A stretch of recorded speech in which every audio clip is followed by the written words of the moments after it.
জনাব তারেক রহমান, জার্মানির Deutsche Welle থেকে আপনাকে স্বাগত জানাচ্ছি। Thank you so much. 12ই ফেব্রুয়ারি বাংলাদেশে জাতীয় নির্বাচন ও গণভোট। তো এই নির্বাচন কতটা সুষ্ঠু হবে বলে আপনি আশাবাদী? আমরা আশা করছি যে নির্বাচনটা সুষ্ঠু হবে। মানুষ প্রত্যাশা করছে যে নির্বাচনটা সুষ্ঠু হবে। আমরা আশাবাদী। 17 বছর পর আপনি বাংলাদেশে এসেছেন, আপনি নির্বাচনে ছিলেন নানা কারণে। তো এই 17 বছর পর আসার পরে আপনার দল গোছানো, নির্বাচনের জন্য প্রস্তুতি নেওয়ার ক্ষেত্রে আপনার কাছে সবচেয়ে বড় চ্যালেঞ্জ কোনটা ছিল? মানে নির্বাচনের আগে বড় চ্যালেঞ্জ কোনটা ছিল বলছেন? জি। চ্যালেঞ্জটা হয়তো কিছুটা খুব সম্ভবত আমারই ছিল যে স্বাভাবিকভাবে এত বছর পরে এসেছি, আসার পরে মানুষের চোখে মুখে একটা প্রত্যাশা দেখেছি, একটা এক্সপেকটেশন দেখেছি। এটা তো গেল রাজনৈতিক দিক। আসার 5 দিন পরেই আম্মা মারা গেলেন। উনি অসুস্থ ছিলেন অনেক দিন ধরে, উনি মারা গেলেন। স্বাভাবিকভাবে এটাও একটা খুব কষ্টকর বিষয় আমাদের সবার জন্য। কাজেই আমরা পরিবার যে একসাথে বসে নিজেদের কষ্টটা ভাগ করে নিব, সেই সুযোগটা বা সময়টা হয়নি, কারণ আমরা একদম নির্বাচনের ডামাডোলের ভিতরে। কাজেই পুরো জিনিসটাকে নির্বাচনী ডামাডোল, ব্যক্তিগত বিষয়টা, আম্মার বিষয়টা, দুটোকে সামঞ্জস্য করা, এই জিনিসটাকে সামনে নিয়ে যাওয়া, এটাই আসলে আমার কাছে সবচেয়ে বড় চ্যালেঞ্জিং ছিল। আমি ব্যক্তিগতভাবে মনে করি যে হয়তো এই চ্যালেঞ্জটা মোটামুটিভাবে মোকাবেলা করতে সক্ষম হয়েছি আমি। এবার তো অনেক ভোটার যারা হচ্ছে তরুণ এবং প্রথমবারের মতো ভোট দিতে যাচ্ছেন, গত 3টি নির্বাচন, বিতর্কিত নির্বাচন আপনি জানেন, যে ফলে মানুষের মধ্যে একটা বাড়তি আগ্রহ রয়েছে। তো তরুণদেরকে মানে আগ্রহী করতে বা তরুণদের কাছে পৌঁছাতে আপনার দলের পক্ষ থেকে কি আলাদা করে বা বিশেষ করে কোনো কিছু করা হয়েছে যেটাতে তরুণরা একটু আকৃষ্ট হতে পারে? দেখুন, আপনি যদি আমাদের ম্যানিফেস্টোটা দেখে থাকেন, যেটা আমরা কয়েকদিন আগে জাতির সামনে উপস্থাপন করেছি, এখানে কিন্তু আমরা সমাজের তরুণ যাদের কথা বলছেন তাদের জন্য যেরকম আমরা রেখেছি যে আমরা দেশের মানুষের সমর্থনে ইনশাল্লাহ আমরা সরকার গঠনে সক্ষম হলে পরে তরুণদের জন্য আমরা কি কি উদ্যোগ গ্রহণ করব। আমরা একইভাবে এখানে বয়স্ক যারা আছেন তাদের জন্য আমরা কি কি উদ্যোগ গ্রহণ করব। আমরা একই সাথে যারা দেশে 40 লক্ষ প্রতিবন্ধী আছে, আপনি যে তরুণদের কথা বলছেন, 4 কোটি 4.5 কোটির মতন তরুণ আছে, 40 লক্ষের মতন প্রতিবন্ধী আছে দেশে, তাদের জন্য আমরা কি উদ্যোগ গ্রহণ করব। একই সাথে আপনার বাংলাদেশের জনগোষ্ঠীর অর্ধেক নারী, এই নারীদেরকে এম্পাওয়ার্ড করার জন্য আমরা কি করব। আমরা সকল শ্রেণী পেশার জন্যই আমরা একটি পরিকল্পনা রেখেছি, কর্মসূচি রেখেছি, কোনো পার্টিকুলার না, সকলকে নিয়ে। কারণ দেশটা গঠন করতে হবে সকলকে নিয়ে, কোনো একক কাউকে নিয়ে আমরা দেশটা গঠন করতে পারি, সকলকে নিয়েই করতে হবে। সেজন্য একটি পরিপূর্ণ রাজনৈতিক দল হিসাবে আমরা সকলের জন্যই কর্মসূচি রেখেছি। জুলাই গণ অভ্যুত্থানের পর শেখ হাসিনা সরকারের পতন ঘটে এবং তারপর থেকে বাংলাদেশ এবং ভারতের মধ্যে সম্পর্কের ক্রমশ অবনতি হচ্ছে বলে বিশেষজ্ঞরা মত দিয়েছেন। তো এই যে সম্পর্ক এবং অতীতে দেখা গেছে যে গত 1 দশকে অনেকে মনে করেন যে ভারতের সঙ্গে বিএনপির একটা দূরত্ব রয়ে গেছে এবং সেই দূরত্বটা ঘোচানো যায়নি। তো ভবিষ্যতে আপনার মানে ভারতের প্রতি বা ভারতের সঙ্গে সম্পর্কের ক্ষেত্রে আপনার অবস্থান কি হবে? দেখুন, আপনি যেটা বললেন যে দেখা গিয়েছে যে বিএনপির সাথে তাদের একটা দূরত্ব আছে, অবশ্যই আমরা যদি দেখি যে এমন কোনো চুক্তি হচ্ছে যেটা বাংলাদেশের মানুষের স্বার্থের পরিপন্থী, বাংলাদেশের স্বার্থের পরিপন্থী, বাংলাদেশের মানুষের স্বার্থের সাথে সেটা যাচ্ছে না, দেশের স্বার্থের সাথে যে যাচ্ছে না, সেটা যে কোনো দেশের সাথেই হোক না কেন, তাদের সাথে তো স্বাভাবিকভাবে দূরত্ব হবে। কারণ আমি তো প্রতিনিধিত্ব করি আমার দেশের মানুষকে, আমার দেশকে প্রতিনিধিত্ব করি। কাজেই যে কোনো দুই দেশের মধ্যে যদি কোনো চুক্তি হয় যেটা আমার দেশের স্বার্থের সাথে যাবে না, সেক্ষেত্রে যে কারোর সাথেই আমাদের এরকম হতে পারে দূরত্ব। কাজে আমাদের কাছে সবচেয়ে প্রায়োরিটি হচ্ছে আমাদের দেশের এবং দেশের মানুষের স্বার্থ যেখানে আছে, যেখানে স্বার্থটা, আমার দেশের স্বার্থটা আমার কাছে প্রায়োরিটি, দেশের মানুষের স্বার্থটা প্রায়োরিটি। আমরা সেই দৃষ্টিকোণ থেকেই কারোর সাথে সম্পর্ক কেমন হবে সেটা নির্ভর করবে। ভূ রাজনৈতিক প্রেক্ষাপটে দেখা যাচ্ছে যে চীনের একটা বাড়তি আগ্রহ আছে বাংলাদেশ নিয়ে। তো আপনার কি এরকম কোনো পদক্ষেপ আছে? চীনের জন্য কি আলাদা কোনো নীতি বা চীনের ক্ষেত্রে একরকম সম্পর্ক, ভারতের ক্ষেত্রে একরকম সম্পর্ক, এরকম কি কোনো ব্যাপার ঘটার কোনো সুযোগ আছে কিনা? আমি মাত্র মনে হয় বললাম যে অ্যাকচুয়ালি আমার কাছে প্রায়োরিটি হচ্ছে, আমাদের দলের কাছে প্রায়োরিটি হচ্ছে, দেখুন বর্তমান বিশ্বে যদি আমরা চিন্তা করি, আমাদের সাথে বিভিন্ন দেশের সম্পর্ক থাকে, আমরা একা বসবাস করতে পারবো না। নর্মালি বলা হয় গ্লোবাল ভিলেজ এখন পৃথিবীকে। কাজেই আমাদের দেশের মানুষ বিভিন্ন দেশের সাথে ব্যবসা বাণিজ্য করবে, আমাদের দেশের মানুষ বিভিন্ন দেশে যাবে চাকরি বাকরি বিভিন্ন কারণে। কাজেই সেই জন্যই আমি বলেছি যে আমার দেশের স্বার্থ যেখানে বজায় থাকবে, দেশের মানুষের স্বার্থ যেখানে বজায় থাকবে, আমাদের সাথে তাদের সম্পর্ক ভালো হবে।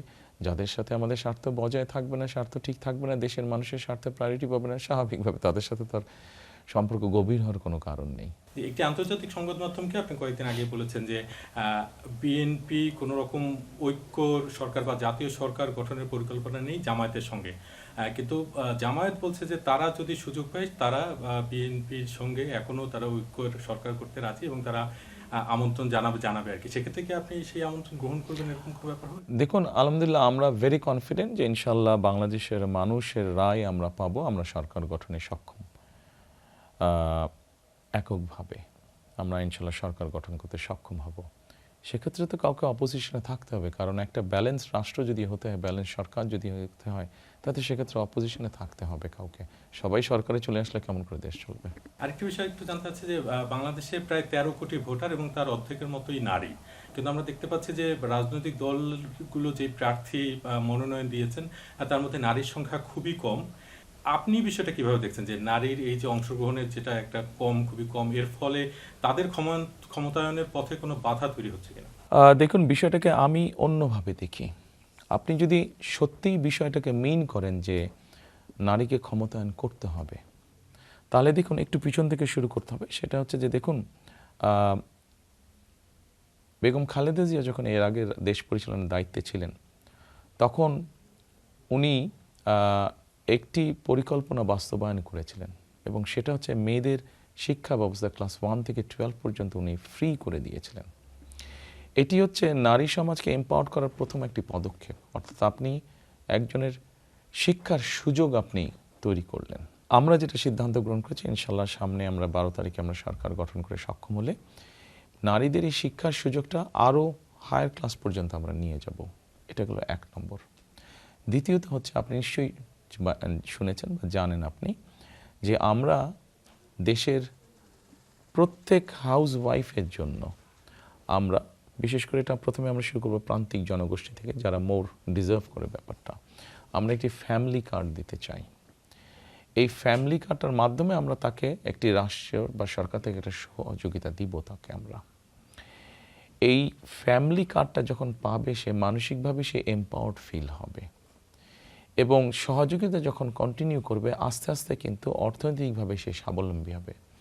একদিকে আমরা চেষ্টা করছি নারীদেরকে শিক্ষার আলোয় আলোকিত করতে, একই সাথে আমরা তাদেরকে অর্থনৈতিকভাবে স্বাবলম্বী করে তুলছি।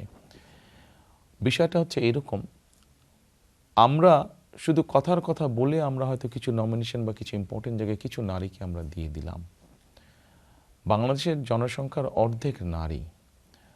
কাজেই আপনি যদি সত্যিকার অর্থে এটাকে মিন করেন, নারীদের এম্পাওয়ার্ড মিন করেন, তাহলে বিষয়টাকে এভাবে নিয়ে আসতে হবে, তাদেরকে শিক্ষা এবং অর্থনৈতিকভাবে স্বাবলম্বী করতে হবে, সো দ্যাট সে তাকে নিজেই যোগ্যভাবে যে গড়ে তুলতে পারবে, সেই সুযোগটা আপনি তৈরি করে দিতে পারছেন তাহলে। কিন্তু কেউ যদি শুধুমাত্র রাজনীতি করার অর্থে কথাটা বলে থাকে, তাহলে তারা হয়তো কিছু সংখ্যক নারীকে কিছু নমিনেশন বা কিছু ইম্পর্টেন্ট জায়গায় তাদেরকে অ্যাপয়েন্ট করবে, কিন্তু আমাদের লক্ষ্য উদ্দেশ্য সেটা না। আমরা যেহেতু সত্যিকারভাবে চাইছি, সেই জন্যই আমরা চাইছি শিক্ষার পাশাপাশি নারীকে অর্থনৈতিকভাবে স্বাবলম্বী করে তুলতে। তাহলে সে তার নিজ যোগ্যতাতেই, আপনি যদি নির্বাচনের কথা বলে থাকেন, সেটি যে কোনো পর্যায়ে নির্বাচন, লোকাল পর্যায়ে হোক, জাতীয় পর্যায়ে নির্বাচন হোক, সে তার নিজ যোগ্যতা বলে সেই নমিনেশন সে আদায় করেই নিতে সক্ষম হবে। আপনি যদি বিভিন্ন গুরুত্বপূর্ণ সরকারি জায়গায় নিয়োগদান বলেন, সে তার নিজ যোগ্যতাতেই সেটা অর্জন করে নিতে পারবে। বিষয়টিকে আমরা লং টার্মে নিয়ে যেতে চাচ্ছি, ধীরে ধীরে একটি স্থায়ীভাবে জিনিসটাকে গড়ে তুলতে চাচ্ছি আমরা। আমরা যখন কথা বলি নারী ভোটারদের সঙ্গে, তাদের কারো মধ্যে এক ধরনের ভয় বা উৎকণ্ঠাও কাজ করছে যে 12 তারিখের পরে কি হবে, তারা কতটা নিরাপদ থাকতে পারবেন, বা তাদের উপরে কোনো ধরনের বিধিনিষেধ আরোপ হবে কিনা। তাদের উদ্দেশ্যে আপনার কি কোনো বার্তা আছে? আপনি যেই বিষয়গুলো বললেন, এটি অবশ্যই আমাদের পক্ষ থেকে নয়, এটি বাংলাদেশে কিছু কিছু অন্য রাজনৈতিক দল আছে যাদের বিভিন্ন কথাবার্তা বা বিভিন্ন তাদের সোশ্যাল মিডিয়াতে তাদের বিভিন্ন স্টেটমেন্টের মাধ্যমে এই ধারণাগুলো জন্মিয়েছে মানুষের মাঝে বা নারীদের মাঝে। আমরা সবসময় বলেছি, একটু আগে আপনি আমাকে যেটা জিজ্ঞেস করলেন, আমরা সবসময় নারীদের এম্পাওয়ারমেন্টের জন্য কথা বলেছি। কারণ আমরা যত যেই পরিকল্পনায় নেই না কেন, যখন দেশের অর্ধেক জনগোষ্ঠী নারী হয়ে থাকেন, তাদেরকে তো আলাদা রেখে আমরা দেশকে সামনে নিতে পারবো না, আমাদেরকে সকলকে নিয়ে নিতে হবে। সেই জন্যই আমরা তাদের শিক্ষার আরও এমন ব্যবস্থা করতে চাইছি যাতে তারা আরও উচ্চশিক্ষা লাভ করতে পারে সহজে। আমরা এমন ব্যবস্থা করতে চাইছি যাতে তারা অর্থনৈতিকভাবে স্বাবলম্বী হতে পারে, অর্থাৎ তাদের কনফিডেন্সটা আমরা আরও স্ট্রং করতে চাইছি, তাদের আত্মবিশ্বাসটা আমরা আরও দৃঢ় করতে চাইছি। এবং সেজন্যই শুধু তাই নয়, আমরা এর মধ্যে বলেছি যে আমরা দেশে সরকার গঠন করতে সক্ষম হলে আমরা দেশে এমন শিল্পও নিয়ে আসতে চাইছি যেখানে নারীরাদের কর্মসংস্থানে বেশি হবে। সে সকল কর্মস্থানে নারীরা যাতে স্বাচ্ছন্দ্যে কাজ করতে পারেন, সেই জন্য ডে কেয়ার সেন্টার সহ অন্যান্য বিষয়গুলো আমরা নিশ্চিত করার চেষ্টা করব আমাদের পরিকল্পনার মধ্যে। আমরা এটাও বলেছি যে নারীরা যাতে নিরাপদে যাতায়াত করতে পারেন, ঢাকা শহর সহ বড় শহরগুলোতে আমরা নারীদের জন্য ইলেকট্রিক বাস ইন্ট্রোডিউস করবো, যেটা শুধু নারীরাই ব্যবহার করবেন এবং সেই বাস পরিচালনাও করবেন নারীরা। কাজে আমাদের অবস্থান থেকে, আমাদের দলীয় অবস্থান থেকে আমরা পরিকল্পনা রেখেছি, যেগুলো আমরা ইনশাল্লাহ বাস্তবায়ন করব সুযোগ পেলে, যাতে করে নারীরাদেরকে যত বেশি নিরাপত্তা নিশ্চিত করা যায়। জুলাই গণ অভ্যুত্থানের পর সন্ত্রাস বিরোধী আইনে আওয়ামী লীগকে নিষিদ্ধ করা হয়েছে রাজনীতিতে, ফলে আওয়ামী লীগ এই নির্বাচনে অংশ নিতে পারছে না এবং কোনো কোনো বিশেষজ্ঞ এরকম মত দিচ্ছেন যে আওয়ামী লীগ অংশ না নেয় এই নির্বাচন অংশগ্রহণমূলক হচ্ছে না।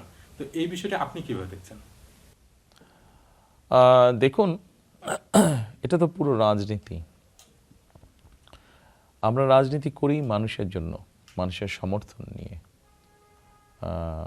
মানুষের কাছে নিজেদের গ্রহণযোগ্যতা নিয়ে রাজনীতি করি। কাজেই আমি মনে করি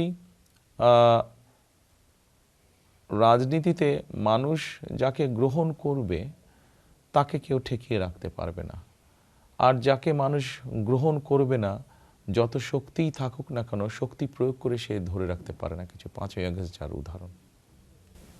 সর্বশেষ প্রশ্ন আপনার কাছে, যে আপনি দুর্নীতি দমনের যে উদ্যোগের কথা বলছেন এবং আপনার ম্যানিফেস্টোতে সেটা রয়েছে, ইশতেহারে রয়েছে, কিন্তু টিআইবি এবং একাধিক সংগঠন নানা রকম পরিসংখ্যান দিচ্ছে এবং তাতে দেখা যাচ্ছে যে বিএনপির বেশ কয়েকজন প্রার্থী ঋণ খেলাপি, তারা আদালতের আদেশ নিয়ে, স্থগিতাদেশ নিয়ে তারপরে নির্বাচনে অংশ নিচ্ছেন এবং অনেকে আছেন যারা ঋণগ্রস্ত। তো এই যে যারা প্রার্থী যারা রয়েছেন, তাদের কারণে আপনার যে দুর্নীতি দমনের যে উদ্যোগ, সেই উদ্যোগ বাধাগ্রস্ত হতে পারে কিনা? বা না, বিষয়টি দুটো ভিন্ন জিনিস। একটু হচ্ছে দুর্নীতি, একটু ঋণগ্রস্ত বা তারা ব্যাংক ডিফল্ট। দেখুন, আমাদের 60 লক্ষ নেতাকর্মীর নামে বিগত স্বৈরাচার সরকার কেস দিয়েছিল। আমাদের নেতাকর্মীদের, আপনি যেহেতু সাংবাদিক, আপনি খুব ভালো করেই জানেন, খুব সম্ভবত আপনারা এরকম নিউজও করেছেন আপনাদের চ্যানেলে। আমাদের দলের মধ্যে যারা আছেন, যারা আমাদের দলীয় রাজনীতির সাথে আছে, যারা ব্যবসা বাণিজ্য করে, তাদেরকে বিভিন্নভাবে হ্যারাস করা হয়েছে, তাদের ন্যায্য অধিকার থেকে তাদেরকে বঞ্চিত করা হয়েছে, তাদের ব্যবসা বাণিজ্য চলতে দেওয়া হয়নি, তাদেরকে ব্যবসা বাণিজ্যকে বাধাগ্রস্ত করা হয়েছে, তাদের ন্যায্য ব্যাংক লোন যেটা আছে সেটা তাদেরকে দেওয়া হয়নি, ইচ্ছাকৃতভাবে তাদের ব্যবসা প্রতিষ্ঠানকে সিক করে দেওয়া হয়েছে গত 16 বছর ধরে। কাজেই এরকম একটি অবস্থার মধ্যে আমাদের লোকজন, আমাদের ব্যবসায়ীরা, আমাদের নেতাকর্মীরা যারা ব্যবসা বাণিজ্য করতেন, তাদের জন্য তো এরকম ডিফল্ট হওয়াটা খুব স্বাভাবিক ব্যাপার, খুব স্বাভাবিক ব্যাপার। তারা যে ইচ্ছাকৃতভাবে হয়েছেন নট দ্যাট, তারা স্বাভাবিক ব্যাপার, তাদেরকে জোর করে ডিফল্ট করানো হয়েছে। জুলাই গণঅভ্যুত্থানে বিএনপির অনেক নেতাকর্মী হতাহত হয়েছেন বলে আপনার দল, হ্যাঁ, আমাদের প্রায় 450-র মতন নেতাকর্মী, আমরা শুধু জুলাই আগস্টেই হারিয়েছি তাদেরকে। এবং গত 15-16 বছরে গুম খুনেরও শিকার হয়েছে, গুম 700-র মতন নেতাকর্মী আমাদের গুম হয়েছে। এই যে যারা যে ভুক্তভোগী, তাদের পরিবারকে বা তাদের বিচার নিশ্চিত করার জন্য আপনার কোনো পরিকল্পনা আছে কিনা? অবশ্যই আমাদের পরিকল্পনা আছে, কারণ আমাদের নেতাকর্মীরা যেরকম গুম খুনের শিকার হয়েছে, অন্য অন্য গণতান্ত্রিক রাজনৈতিক দল যারা আমাদের সাথে আন্দোলন সংগ্রামে ছিল তারা গুম খুনের শিকার হয়েছে, হয়তো সংখ্যা কম বেশি হবে। এমনকি অনেক মানুষ আছেন যারা রাজনীতির সাথে জড়িত না, কিন্তু তারা অত্যাচার নির্যাতনের শিকার হয়েছে, গুম খুনের শিকার হয়েছে। এটি একটি অন্যায় ব্যাপার।